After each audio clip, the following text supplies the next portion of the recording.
Jess Myers from The Rink Live helps us preview the Stanley Cup Finals. Diamond Diehards is on.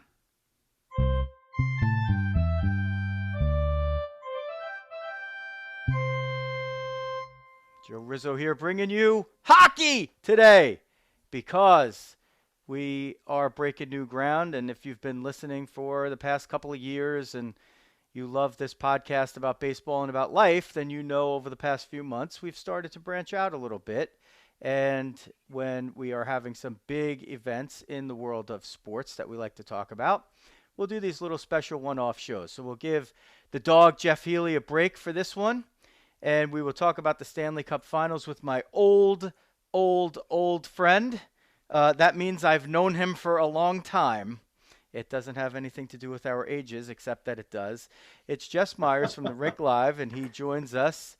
And we are going to talk a little bit about the Tampa Bay Lightning heading for their attempt at a three-peat and the Colorado Avalanche trying to keep them from doing that. First, a couple of things. If you like the show and you want to spread it around and you haven't followed yet, follow us everywhere on social media at Diamond Diehards, especially Twitter. I'm pretty active there doing the Diamond Diehards Twitter. I'll give the dog his plug at Jeff Healy 8. That's the number 8 on Twitter. And everywhere on social media is great, but especially the Facebook group because we're pretty active there. You can watch the shows there. You could listen on all the podcast apps, including Apple Podcasts, Spotify, Amazon, TalkShoe if you like that, and the videos also are up there on YouTube. And if you're watching us on YouTube, hit that subscribe button and the alerts button, and every time we're doing content, you will get that. When we live stream, we usually do it on the Facebook group. At this moment, we've done it in other places in the past, but that's the place where you usually go for that. This one, we did it on the side, no live stream. That's just the way we're doing it so far for the special events. I'm going to bring in Jess Myers. He is with The Rink Live, a longtime hockey writer, but a well-rounded writer and broadcaster nonetheless. Jess, thank you for finding it. It probably took me too long to figure out a way to get you on Diamond Diehards, but that's probably because you're a Dodgers/Twins fan. And well, that combination. Yeah, and here we are. pretty similar payroll there, right? Yeah, absolutely. Yeah. And Joe, you said you talk about baseball and life. I live in Minnesota. Hockey is life here. That's, we call it the state of hockey. That's not a misnomer. So glad to be with you. Glad to always talk hockey. And I will remind you, you and I first met. We were friends for a long time remotely, but we first met at a hockey arena in New Jersey. So so we go back a long time going to hockey rinks. Yeah, that is, and we were colleagues silently without knowing it for 10 years before we ever even pretty much knew who each other were. Writing for Center Ice Hockey Monthly, I think it was, right? Yep. Going all the way back to about 1992 or so. Back when Minnesota had the North Stars, which is how long ago it was. Yeah, that's that. Wow, that is a long time, boy. Yikes! All right, we don't want to talk about that too much, except that it means we've probably seen a few Stanley Cup Finals in our day. First, though, I want you to give the plugs so people could find you. And, typically a lot of times you're on these shows and they're like, you get the plug of the guest at the end and you're like, wait a minute, I like that. And then, you don't make it to the end for whatever reason. Let's do it in the beginning so people can get behind Jess Myers here and check you out a little bit. TheRinkLive.com. We've been around for about 4 years. We're based in Minnesota and the Dakotas, but we cover all of college hockey, not only in this region, but I cover all of the Big Ten. I cover the University of Minnesota pretty closely and all of Big Ten hockey. We cover literally every level of the game. We just brought on a writer specifically to cover youth hockey for us. That's how big a deal it is in this part of the world. All the way up to the Stanley Cup Finals. I provided some content for all of the first round games by the Minnesota Wild. A lot of people know they had their best season in regular season in franchise history, and then in typical Minnesota playoff fashion, they went one and done in the first round. But a lot of excitement for the future here in Minnesota for what this Minnesota Wild team should be able to do under Bill Guerin, who's done just a fantastic job as their GM. And where did Bill Guerin play? Of course, I will back up for the people watching. Jersey. That's right. Yep. I got the jersey on for those for Do those. You have the matching hat though that just says hat on it? No, I'm hoping. Father's Day is this week, and I'm hoping that a hat might show up. I So still, we'll see. it wouldn't fit any of us now, but I'm sure in my son's drawer, if you dug down deep enough, I've got the old number 9 Devils shirt for Zach Parise back when he played there, when he was my son's favorite player, and then had a nice run here in Minnesota as well. Yeah, and I back when I was covering the Devils, then I did name drop the Myers, and he was familiar with them, so that was Nice, good. He's a nice, yeah, stand-up guy. Stand-up guy. absolutely. Um, so you're on Twitter. You're pretty active there still, right? Where can they Yep. follow you? At Jess R. Myers on Twitter, and I'm on Instagram, but I don't know if anybody wants to see my ugly mug on Instagram, but that's fine. But yeah, Jess R. Myers on Twitter, and put up a lot of content there. The big news today here in the state of hockey, Logan Cooley, who's going to be a freshman at the University of Minnesota in the fall. Some people now have him going number 1 overall in the NHL draft, which would just be amazing to see the way his stock has rocketed up. He's definitely going to be, I think, a top 3 guy in the draft, first or second weekend of July in Montreal. But that's a pretty exciting thing for the University of Minnesota. He was originally committed to go to Notre Dame, decided to, like a lot of these kids do when they commit to college at 14, that, by the time they're 18, maybe they have a few other ideas of what they want to do. And that was a huge get by the Gophers to have him coming in. They've got a really nice freshman class. So there's some real excitement around the University of Minnesota hockey with them returning to the Frozen Four this year for the first time since 2014.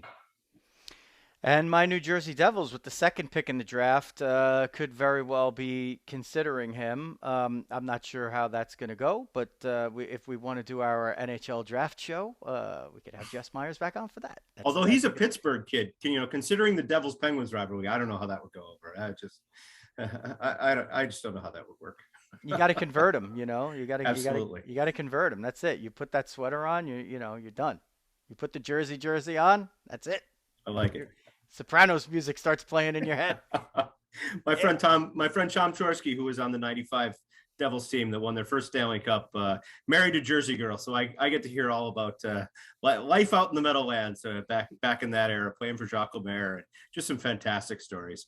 And he became the radio analyst after he retired for a bit there too, Tom Chorsky. So yep, I used to get to sit next to the radio analyst for when I was covering Devil games in the Meadowlands. I would sit right next to the visiting team's radio analyst, so I got to sit next to a lot of really cool people there. Like Cammy Granato or Peter Taglianetti, or like a lot of names that really hockey people would know. Sure. And then 2 over from me was usually whoever was doing it for the Devils, and the engineer was always next to me, which was a good thing. It was my buddy. He's actually how I got into podcasting. Was my friend Mike Infantino gave me a mixing board and came to my house one day and helped me figure out in like 2006 how to hook the mixing board up to the computer and input, output, Skype, video, the whole thing. So since we're talking Devils broadcasters, I have to put in a plug for my alma mater, University of Minnesota Duluth. Glenn Chico Resch, longtime voice of the Devils, and absolutely one of the nicest human beings you will ever meet in your life. Just a soft-spoken guy, Stanley Cup champion, not an arrogant bone in his body, and just he loved the stuff he did for the Devils all those years. So if Chico listens to this show by any chance, I want to wish him all the best. Just a fantastic guy. The Rizzos had a great experience at a rink one day with Chico. He was just sitting at the cafe at the rink where Debbie Rizzo was. Yep. And Luisa Rizzo, now a burgeoning youth hockey player. Well, she's U19. How did that happen? Yeah, crazy. Was out there doing her thing, and Chico just says, "Oh, young lady, what are you doing here?" And just starts talking to Debbie Rizzo, and they have a nice conversation. And Chico's daughter was about to have her first child. And next thing you know, we're over, taking pictures outside the rink with Chico, like, Yep. and he's handing out his hockey card. It was phenomenal. Fantastic guy, just fantastic. Okay, Uh, we got so that's good. We covered some of the home bases here. So for those unindoctrinated, generally speaking, most of our analytics tell us New York, New Jersey is where most of the people are from. So the Rangers fans, we definitely have a lot of Ranger fans that are listening that probably hate the Devil jersey that I'm wearing right now, but tough shit. Um, but I'll tell you what, man, they gave the Lightning all they could handle. I mean, and that makes me think. Go into the finals with a little bit of pause here because, Tampa was down 2 games to none and down 2-0 in the second period of game three at home. And they claw back to tie the game. They win it at the end and they win then three more games and they finish off the Rangers. Every game is hard fought. Every inch of ice is hard fought. Shesterkin, the Ranger goalie, is just playing toe to toe with Vasilevsky from the Lightning, who's just had the title of best goalie in the league here on lockdown for a few years, and now he's starting to get mentioned in the all-time greats, and deservedly so because the numbers just stack up with every one of these big name goalies that you could ever think of. I wonder if the Lightning are gonna peak kind of early in this series. Like I wouldn't be surprised just to see them. Like I like them in Game One. I could say that. I think Tampa Bay coming off that series, they got a lot going right now. I feel like they can open that series and grab the win in Denver to start it out. Avalanche have home ice, and the format, in case you're not familiar with it, it's 2-2-1-1-1, meaning two in Colorado, two in Tampa, and then one back in Colorado, one in Tampa, and Game 7 in Colorado if any of those last three are necessary. So if they get that first game, which I think they will, I mean, obviously it increases their chances to win the series, but Colorado is 6-0 on the road. They're 7-0 on the road so far in the playoffs. Um, I think we're in for a really interesting series here. It's interesting that you bring that up with the first game because Colorado hasn't played now, I think, since about the middle of May, it seems like, because they have just torn through the first round and absolutely dismantled Edmonton in that 4-game series. So this is in some ways looking like a team of destiny. Now, I thought that about Colorado last year, and they flamed out in the second round, and it surprised a lot of people. This is a very good Colorado team, but it's interesting that you mentioned Game 1 and the fact that Colorado has had this long layoff.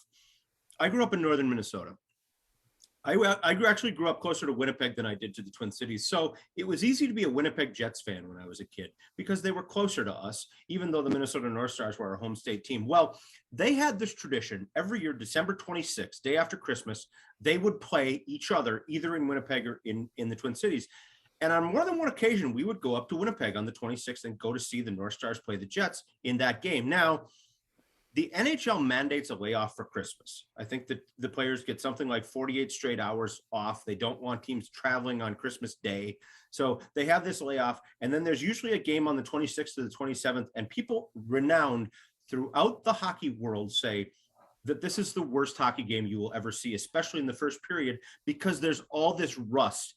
And Joe, it always amazes me. It's 48 hours. Do you forget how to skate in that much time? And it's a real thing. I mean, it is some pretty sloppy hockey, especially in that first 20 minutes when these teams are coming off even a layoff of 48 hours. So if I were Colorado, I don't know what you have to do to get the game face on and get into game shape after this long layoff. But you're absolutely right. I think it's a perfect opportunity for Tampa to come into Denver, the high altitude, all that stuff they talk about, forget about it. The Ball Arena is a tough place to play, but I think that's absolutely a perfect opportunity for Tampa with all this momentum, having just won 4 in a row versus the Rangers, to come in and steal Game 1 and take over home ice in the series. Yeah, the other thing I look at too is the goaltending matchup. And that's what, in the previous round, yeah, I looked at the lines and everything like that, and the Rangers actually matched up pretty decently against Tampa, because they had Shesterkin to kind of cancel out Vasilevsky for the most part. But here, all due respect to Darcy Kemper and Pavel Francouz, That's a big edge for Tampa. And I don't know, like Vasilevsky has shown that he could throw up a stinker and just come back and be completely dynamite for the rest of the series. And that's what happened in the Ranger series. What also happened in the Ranger Lightning series is the Lightning famously or infamously, if you're around here, it's all you ever heard about for 3 days, 2 days. The Lightning had 9 days off heading into the opener with the Rangers, and the Rangers had just played the second of consecutive 7-game series. The first one they won Game 7 in Pittsburgh. The second one they won on home. They won on home ice against Pittsburgh, and then away at Carolina, which hadn't lost at home in the playoffs. And that that disadvantage, believe it or not, a team that had swept the previous round, which Tampa did against Florida, playing against a team that had gone 7 games the previous round.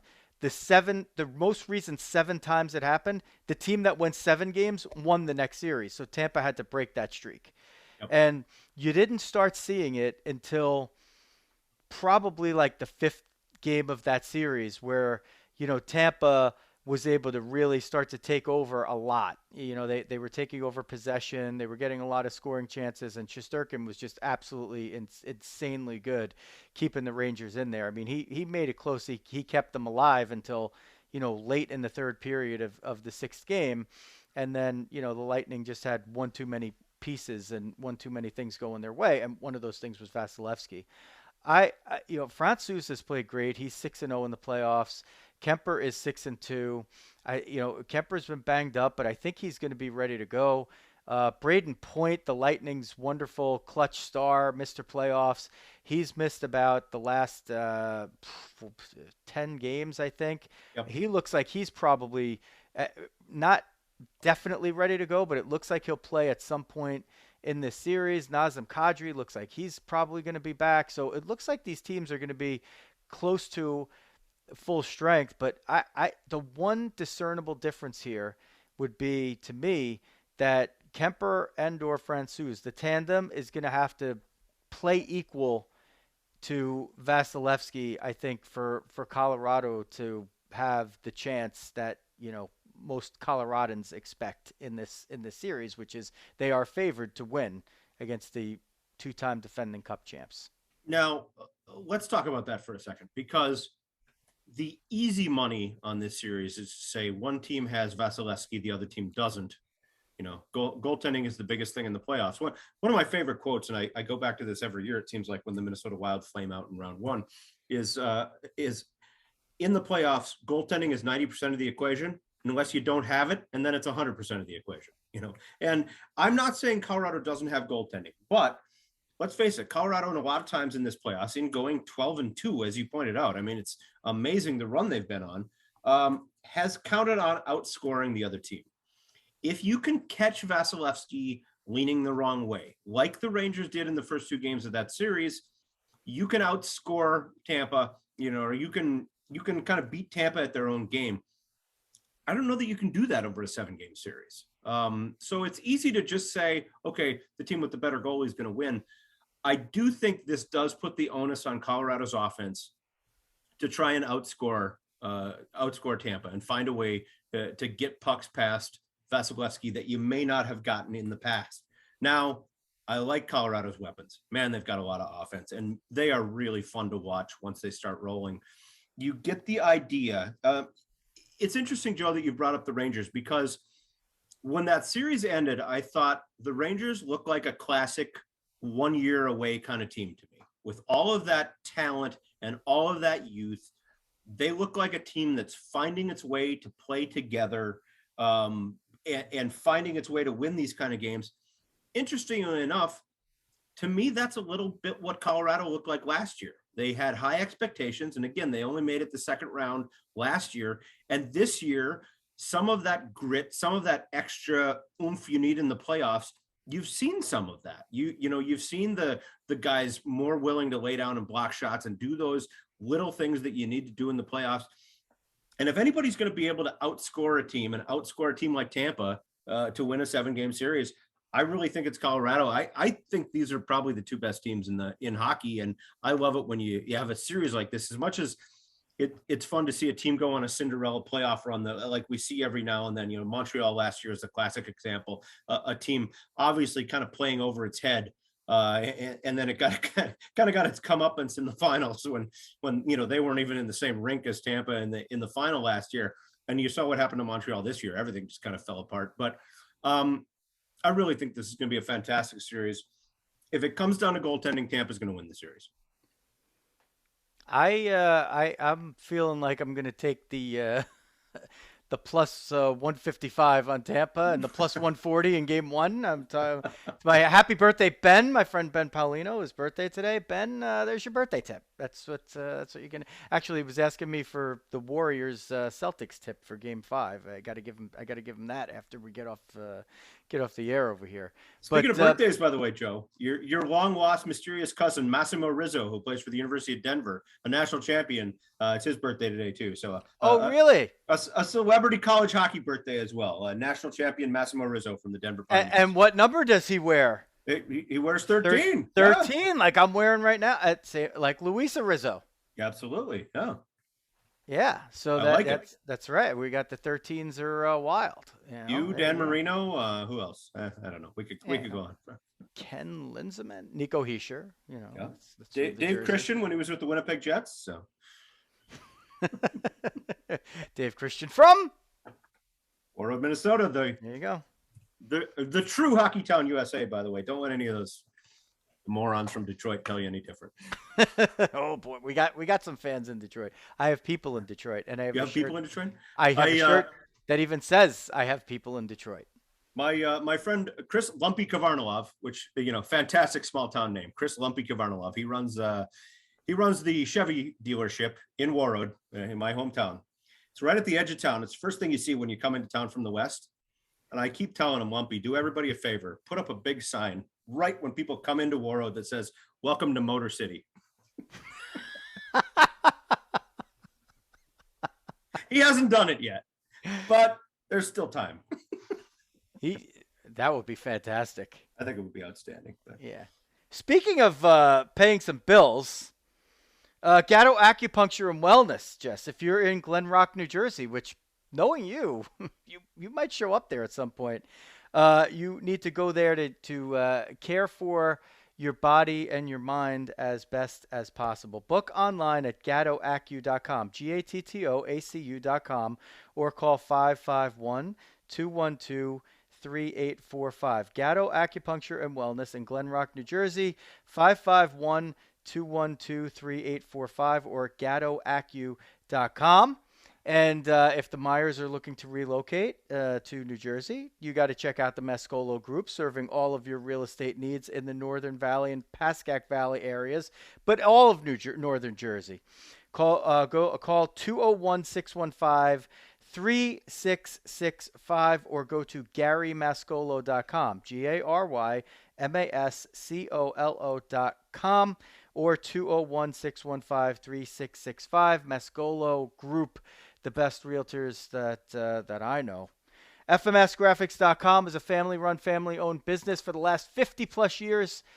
Any printing and promotional needs that you could desire, you could get with one click at FMSgraphics.com. FMSgraphics.com, serving all of your printing and promotional needs. And, of course, if the Myers decide to hop in the car and drive out east, rather, they might not want to do this with their rental car, but if it's their actual car, you're going to come visit the Rizzos, say, and then make a stop in Fairlawn at Big Ed's Car Wash at 1716 River Road in Fairlawn.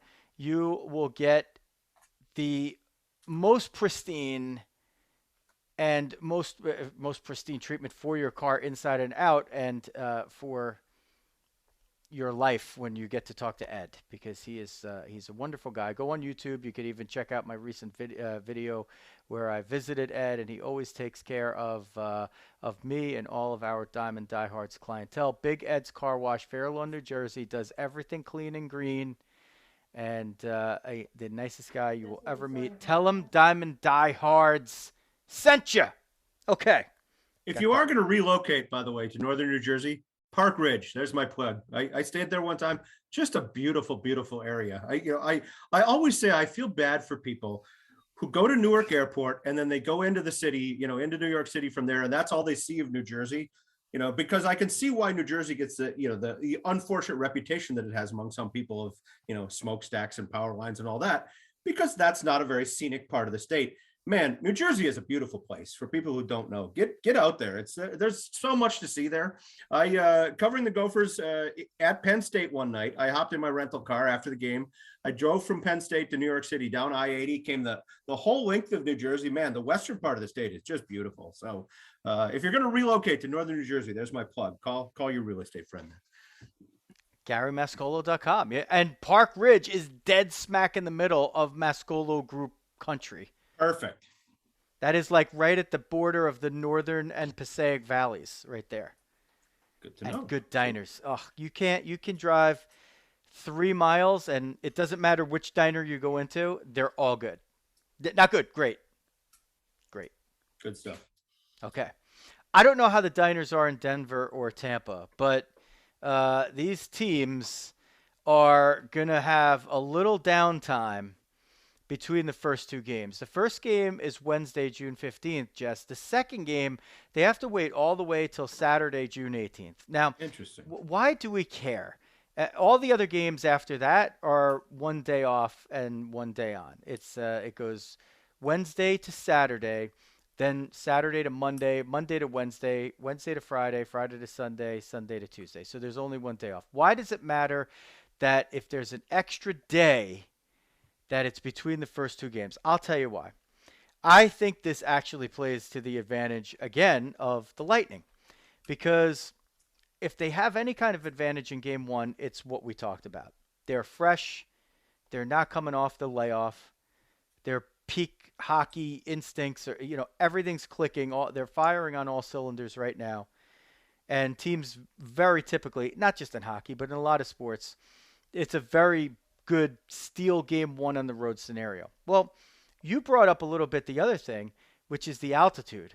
Well, guess what? They'll have played a game there, and now they get 2 full days to rest, recover, and get used to that altitude before they play the next game against the Avalanche. So I would expect that, where Colorado, I think their pattern in these games at home has been, even if they lost a couple, which they did, they kind of came out the next game and just annihilated whoever it was, either, the Wild or the Blues, or, well, actually those were the only two teams to actually beat. No, wait, it was the Blues. The Blues Both, beat them right? once, and they lost a first round game. I can't remember who they played in the first round. Nashville, maybe? Oh, was it Nashville or no? The Wild played St. Louis. The Wild played St. Louis. It was Nashville.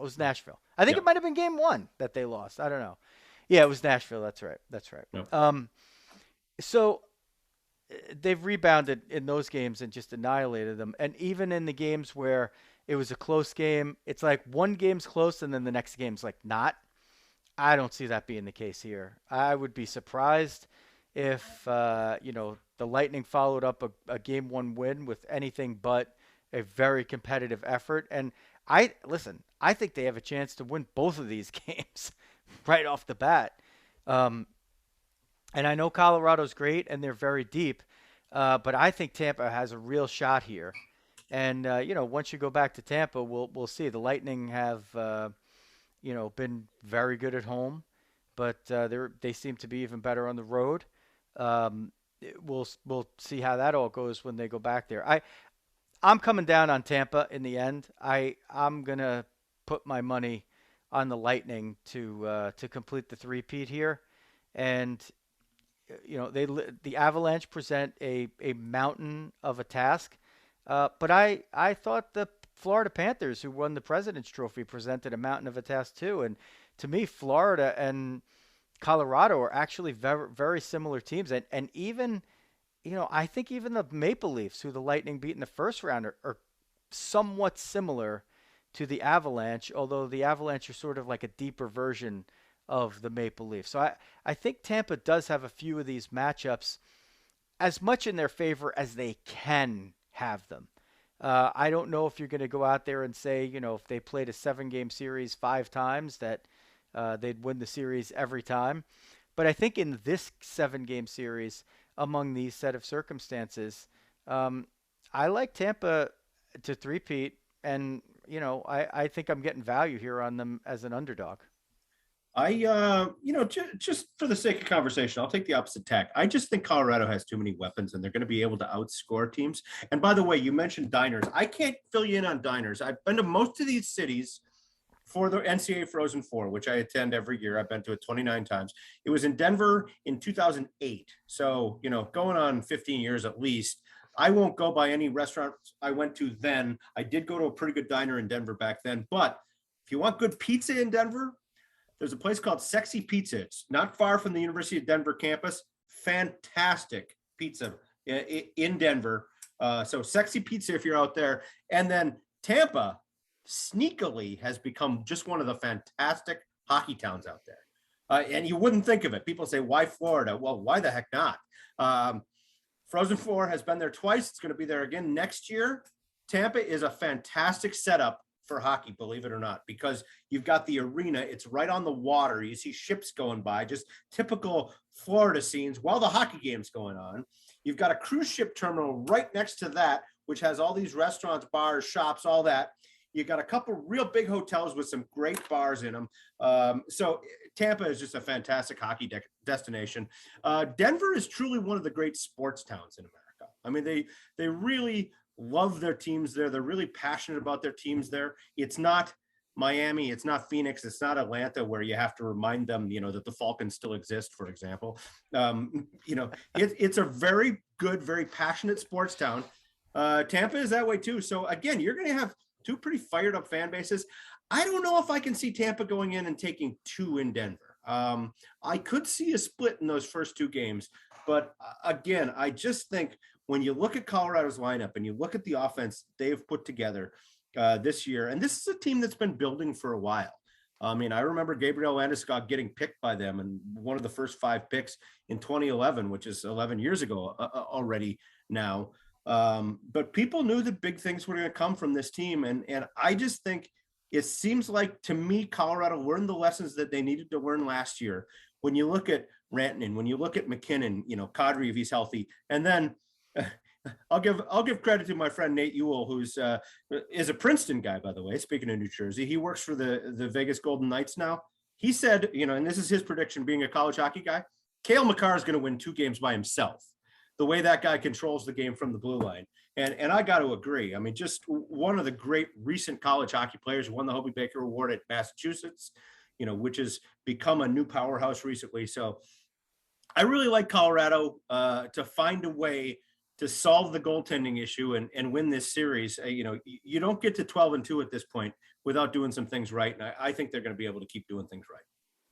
Okay, there we go. So we got you got the Tampa side and you got the Colorado side. It's kind of funny actually that I'm wearing my Devils jersey, and of course they used to be the Colorado Rockies, and That's you right. wouldn't have the Avalanche if the Rockies didn't move to New Jersey and allow Denver to steal the Nordique from Quebec City. So you got that.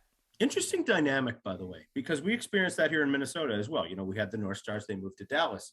When a team relocates like that, it's very interesting. Like John Hamm, for example, the guy who from Mad Men, is from St. Louis originally. He's a big time Blues fan. He roots for the Arizona Cardinals to this day because he was a St. Louis football Cardinals fan when he was a kid. I'm of the opposite tack, being a Minnesotan. If the Dallas Stars never win another game, that would be absolutely fine with me. I'm a bitter Minnesotan who can't get over the fact that the team left. But it's a very interesting dynamic you have. I don't know that a lot of people in St. Louis are cheering for the Los Angeles Rams, like right now, for example. But that's just kind of a weird thing that happens when teams relocate, and we're seeing it. Let's be honest. Are there a lot of folks in Seattle that cheer for the Oklahoma City Thunder? I don't think they do. No, probably not. Yeah. But there are some. I mean, I think there are some. And listen, in New York, you have some people who are generational Dodgers or Giants fans because their grandfathers were New York Giants or Brooklyn Dodger fans, and or their parents, and that got passed down to them, and they've just kept it. Like and I think more so, more so today than in previous years or generations, it is easier to root for a team that is not within your, 5 miles of your zip code, Correct. because sometimes you could watch their games more easily out of town than you can watch them when you're in the area. That happened to me in New York. I was trying to watch the Yankee game on Apple TV from a Connecticut hotel room, past 90 miles from New York City, and it's telling me it's blacked out. I'm like, how is this even possible? Whatever. Um, anyway, I think that I think we covered all that good stuff. It's if Jess I'm trying to find the Myers. name. There's a really good Irish like pub that I went to in Tampa, and I can't find the name of it right now. It's not too far from the rink. It's kind of near the University of Tampa too. But hey, again, there's also like a Hat Trick Cafe or something like that. There's a hockey bar in Tampa. It's just, again, it's, you can't get over the weirdness of hockey being that big a thing in Florida. But hey, they've been around for 25 years or whatever it is now, and you win a couple Stanley Cups, people catch on to the thing. Well, they've had two really nice waves here, right? Because Yeah. they won it coming out of the lockout, and I think that really fired up their fan base and got people to the arena, and then they stayed there. Then they had those kind of down years, and they transitioned to the Stamkos, the Stamkos first overall pick, Yeah. right? That was a controversial one. Are you going to take Stamkos? You're going to take John Tavares? They took the right guy for them, and look what's happened, right? They've had just such a great run here. This is the fourth time in 8 years that they've been to the Cup Finals. That's really something. And Well, and the John Cooper story is worth telling again too. Here's a guy that 12, 13, 14 years ago or so was or more than that. I guess it was like 20 years ago, but he was a lawyer in Lansing, Michigan. Had no didn't play college hockey. He was a lacrosse player in college. He went to what's the one that's right by the Islanders rink? Is that Hofstra. Hofstra? Yeah, played college lacrosse at Hofstra. Played prep school hockey in Canada, but not coming from a huge hockey background. He starts coaching a high school team in Lansing, Michigan. Starts winning. He gets a job in the NAHL. He wins there. He gets a job in the USHL. He wins there. He gets a job in the AHL. He wins there. All of a sudden, he's coaching in the National Hockey League. I mean, just an incredible story and a brilliant guy. I mean, an absolutely brilliant tactician. And what he's been able to do with, with a hockey team in Tampa is just one of those stories that we're going to be telling years and years from now. And I think he's a surefire Hockey Hall of Famer at some point. Yeah, I mean, if he gets the third cup, he's definitely in. I mean, he's automatic. He could win the third cup and retire, and he's in. I mean, at Yep. that point, you win three times in four shots at the final in an 8 year span. You could count, the amount of coaches that have done that probably on one hand. Well, at least one hand of Canadians and like one hand of maybe Al Arbor and Glenn Sather, and that's probably it. Yep. But what about let's end it on this. So sometimes what we do, typically on a regular show, Dog comes in and starts it off with veteran of the day, and then we close it off with a segment called Die Hard Dads. This might not be Die Hard Dads so much, but what about so you cover, when you say college hockey, are you talking about men's and women's on the Rink Live? Because we're getting interested a lot in the Rizzo house about women's college hockey these days. I cover primarily men's college hockey, but living in Minnesota, women's college hockey is a huge part of the scene here. Minnesota Duluth making the championship game this year against Ohio State. The Buckeyes winning their first national title, which is a huge story. To see what they have been able to do under Nadine Musverall there has been a lot of fun. So yeah, women's college hockey and women's high school hockey is also very big in Minnesota, and I wind up covering a fair amount of that as well. It's interesting. So here's the one dynamic. Here's just where women's hockey is at a little bit. I'll give people a little taste of it. So Ohio State wins the women's national championship, and Michigan does not field a women's Division I hockey team. Not only Michigan doesn't field a Division I hockey team, the state of Michigan does not have a team. They have 7 Division I men's programs and 0 Division I women's programs. I cannot figure that out. It doesn't make, like, just the fact that Ohio State won the national championship in anything, and Michigan doesn't have a team to compete against them, doesn't make it jams the mechanism. If we're gonna talk about that, if we're gonna talk about Michigan, one of the great Detroit Tigers ever, Billy Chappell. He's a mythical one, but he's a great one. Clear the mechanism. No, this jams the mechanism. That doesn't. That whole setup was just so I could get that point out. Like I knew you were going to talk about Ohio State, and I just can't. Are we talking Kevin Costner here? Is that? Yeah. Okay. Yeah, that's the one. Yeah, that's the one. It. Yeah, that's like one of my baseball movies that. Rest in peace, Kelly Preston. Great actress. I still can't get over that. That's way too young. Yeah, absolutely. So you see how we meander, right? Like it's about baseball in life. It's about hockey in life. We move around. Right? Hockey is life. I saw your Yankees play last week. By the way, they were here in Minnesota. It still amazes me that Aaron Boone spent less than a full season in a Yankee uniform, and to think, him taking over that team and doing what he's done is pretty amazing. Well, it's kind of funny because up until this year, there's most Yankee fans that I know wanted his head on a platter. I'm like, is this the same guy that people realize hit one of the most famous home runs in the history of the most famous franchise, maybe in sports? Like how soon they forget. Yep. But I've been a Boone defender for the most part. I can't say I've been a defender. I've been not one of the people who thought that it would probably be that worth it to fire him because I didn't know what anybody else was actually going to do in his space. Sure. But I'll say this. Xavier Rizzo and I took a road trip out to Detroit in April. Yep. Went to a game at that game on a Wednesday night. Aaron Judge came into that game with 1 RBI in the first 17 games of the season. Drove in a run. Yankees won. Next day, they got shut out by the Tigers, and that was the game where Boone intentionally walked Miguel Cabrera in the 8th inning with a chance for him to get his 3,000th hit, which was our dual purpose of going out there. We're like, hey, he's got break this week. We'll drive out there. We got a place to stay with our great friends, the Crowleys.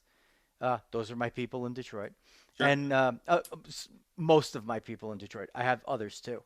And they took the bat out of his hands, and people are screaming F the Yankees and, Yankees suck and the whole thing. And, we're wearing our Anthony Rizzo shirts and our Yankee hats, and, people are looking at us. I'm like, don't look at me. I came out here to see the 3,000th hit, and I just got robbed of that chance. And, you get to drive home. You'll be home in a half hour. I got to drive back to New Jersey right now. So who's the big loser here? It's me, Like, I got it. Now I got to drive all the way back.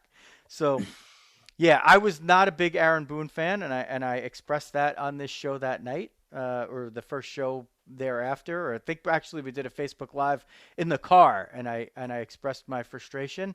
But however, since that game, they have absolutely just taken off. That was really like the start. After that game, you look at that game in Detroit. After they lost that game, they have just been on an absolute tear. Like, few, if any, Yankee teams in the past, and that's really saying something. I went to Target Field on April 13th. I got to see Clayton Kershaw's first start of the season. Oh, rare appearance to have the Dodgers in Minnesota, but as we've mentioned, I'm a Dodgers fan, I'm a Twins fan, so my two teams coming together. I went there just as a fan to watch the game, but because I'm a reporter and you're never off the clock when you're a reporter, I asked my friends with the Twins, can you give me a credential? I will not show up in the press box unless I absolutely have to. But if there's breaking news, I want to have a place to be able to go do some writing. And lo and behold, there was breaking news during the game. Ben Myers, University of Minnesota star, signed with the Colorado Avalanche that day. So I wound up sitting in the press box writing a hockey story. Well, Clayton Kershaw, pitching a perfect game, is yanked by Dave Roberts in the 7th inning because he didn't want him to go too deep in his first start. A perfect game going on. So what can you do? It's baseball. It's not. That's not baseball. And Kershaw, was saying himself, he's like, I told him I was going to come out, and and he's doing the right thing. He's kind of defending his manager or the whole hierarchy. But look, at that point, don't even stress your arm. Throw flog balls up there. Maybe they just won't hit it. Don't stress your arm. But I guess it's easy to say that, but a pitcher doesn't know how to do that. They only know how to go out there and, you're either on the mound pitching trying to get guys out, or you're not. There's no halfway. So I don't know. From that point, maybe, but I was very disgusted by that. Like I thought that was a symptom of a lot of the bad things that we're seeing in baseball these days. And I know it's early in the year, and you could probably tell me what the temperature was there that day. I think it was below Oh, 40. it was cold. Yeah, it was a cold. You know, it's a spring day in Minnesota. I mean, it's not warm here in the spring or in the And winter. I should have had you on that night if I realized you were actually at the game. I should have had you on for that one because But let me just okay, since we're talking about this, and it's not just a baseball thing, and I don't mean to get off on too much of a rant here, okay? But we had a situation in college hockey this past winter where University of Michigan was scheduled to play Western Michigan, two very good teams this past year. Michigan was a Frozen Four team. Western Michigan was in the Final Eight for the first time in their history. They are an up and coming program to watch. Watch out for the Broncos. Western Michigan is going to be a team to beat coming down the stretch here. Okay, they're scheduled to play in December, and Michigan's coach says, you know, for COVID reasons and fatigue reasons, we can't play the game. He's still getting crap for it, and probably rightfully so. Now, all of these people, when this happened, defending Michigan said, well, you know, it does them no good to play that game. You know, the pairwise, the computer rankings and all that, all it can do is hurt them to play that game. So I can see why they're justified not wanting to play that game. Guys, what do we practice for? What do we put on uniforms for? What do you have helmets for? Is it to practice? Is it to look good in your team picture? Or is it to actually go out on the field, go out on the ice and play a game? You know, this idea that you're going to hurt yourself by actually going and playing, or that Clayton Kershaw is somehow going to hurt himself and hurt the Dodgers by getting onto the mound and throwing a baseball with the potential for a perfect game, it drives me absolutely crazy. This idea that, you know, we've gotten away from what's important. What's important is competing. It's getting out there. It's playing. That's what people want to see. They, you know, they don't care about their computer ranking or somebody's stats or how many pitches he's thrown. Go out there and play. This is what it's supposed to be about. End of rant. It is coming from the top down in all these sports, and a lot of it has to do with analytics. It's mostly driven by that. In baseball, we call it the nerds. Now, I don't want to kill the nerds because I'm closer to being one of them than I was to being a stud. You know. Yep. Maybe if some things that came to me later in life came to me a little earlier, it might have been a little bit different, but still probably not. Like I was, you know, I've had I was God gave me hands that are perfectly made for, you know, for typing, not Absolutely. not for catching footballs, you know. But it's so much from the top down, and I see it here even at the youth sport levels where, you know, these factories have you know, people there who don't know what they're doing, and they're teaching kids, like especially in baseball, it's so obvious. You have these swing gurus, these hitting gurus who don't know what they're doing. They're teaching kids how to uppercut and how to snap it. And this is, a you know, our usual nod to Shigon Nation and our pal Jeff Fry, who's you know, fighting these people tooth and nail to just explain how they're snake oil salesmen. And you have these other places where they're doing pop times for catchers throwing a second, and every one is under 2 seconds, which is like ridiculous. Like there's 60 kids, and they're all, you know, they all can't be that good. You know, somebody's lying about something, and it's so far embedded into youth sports that, look, you and I sound like old man yells at cloud right now because we're 50 somethings, right? But we know the difference. Like when, you know, you played youth hockey because there was youth hockey for you to play. If you were going through the system now, like you might not have gotten a shot to be the, you know, like you were a backup goalie, right? But you got the pads on and you played in practice. I was fifth string. Yeah, absolutely. Yeah, but you got to do it, right? Absolutely. Like, got to compete. Yeah. These days, would you even have gotten a chance? Your parents would have had to go, you know, find you a travel team.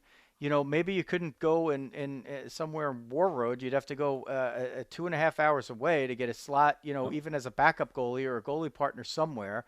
They'd be paying $5,000 in tuition, right? And, you know, to see a play or maybe not play, right?